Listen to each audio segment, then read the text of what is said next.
Мы находимся в Риге на эстраде в Межапарке. Вы видите сцену, куда поднимаются тысячи хористов, детей и подростков. Считанные минуты остаются до гала-концерта, кульминации молодежного праздника песни и танцев. Молодежного, потому что главные участники не взрослые, а дети. Man ļoti patīk satraukums, jo šitais, pirmie svētki nekad neesmu bijusi šeit un, ir uztraukums.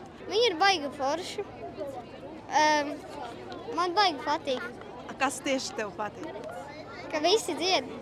Mēs šeit lielākā daļa dziedam tā kā priekam, ka mēs esam visi tieši priecīgi, ka esam tikuši šajos dziesmu svētkos. Un tā ir ļoti laba pieredze.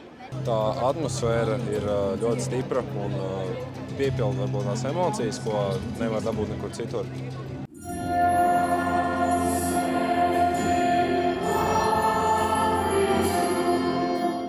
В молодежном празднике песни и танца участвуют почти 40 тысяч человек, 35 тысяч из которых дети и подростки. И это самое большое количество участников за последние 30 лет, говорят организаторы. Традиции праздника песни и танца в Латвии уже более 150 лет.